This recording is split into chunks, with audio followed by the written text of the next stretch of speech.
Bah, je pense que le sport m'a aidé dans la maladie sur différents points. Enfin, mentalement déjà, parce que quand on est malade, on est souvent en arrêt maladie, on a des traitements assez lourds et on est donc isolé pendant un certain temps. Et donc le sport, ça permet aussi d'avoir toujours des contacts avec des gens, de sortir, de faire du sport en groupe.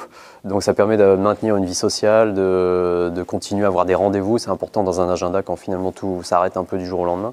Donc mentalement ça aide et physiquement aussi parce que au début les médecins m'avaient prédit beaucoup de fatigue qui allait s'accumuler au fur et à mesure des chimiothérapies. Les chimiothérapies c'est les traitements pour justement guérir du cancer.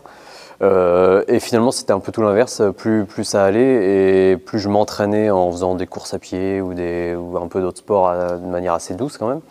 Et plus je m'entraînais, plus je sentais que mon corps était un peu plus musclé, entre guillemets. Je reprenais un petit peu de poids et je me sentais moins fatigué. En fait, après les chimiothérapies, j'étais beaucoup moins fatigué à la fin des traitements qu'au début. Au début, il me fallait peut-être 3 à 4 jours pour me sentir à peu près normal.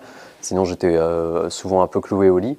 Vers la fin des traitements, je pouvais aller faire un petit footing léger le lendemain matin, ça allait beaucoup mieux. Donc c'était un peu contre-intuitif de bouger alors qu'on est malade, le réflexe est plutôt de se reposer, mais donc je pense que pour moi ça m'a aidé. Et ce qu'on a découvert avec ma compagne quand on s'est spécialisé dans cette thématique-là, c'est que finalement il y a beaucoup d'études scientifiques qui montrent que c'est bénéfique. C'est bénéfique sur la fatigue, c'est bénéfique sur les rechutes des cancers. On a moins de rechutes quand on est plus sportif, plus actif. Donc finalement, oui, on a tout intérêt à s'y mettre. Donc je pense que ça m'a bien aidé.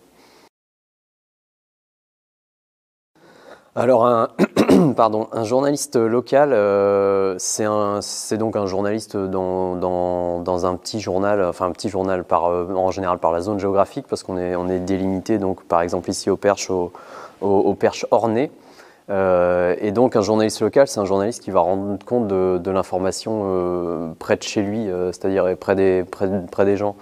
Ça peut être tout un tas de choses différentes. On a cette spécificité de ne pas être cantonné à des thématiques, à moins d'être dans des assez grandes villes. On peut être journaliste local dans une grande ville comme Lyon, Bordeaux, voire Paris. Mais nous, on va parler de tout type d'informations, de politique, d'économie, de sport. Et on va essayer de de montrer le territoire sous son vrai visage et d'essayer de l'analyser, de le décrypter pour que les gens qui y vivent puissent avoir accès à une information de qualité, puissent savoir où est-ce qu'ils peuvent sortir le week-end, quel type d'activités culturelles ils peuvent faire près de chez eux, comprendre les mesures les mesures éventuellement politiques d'un conseil municipal qui sont prises, comment ça va impacter directement leur quotidien.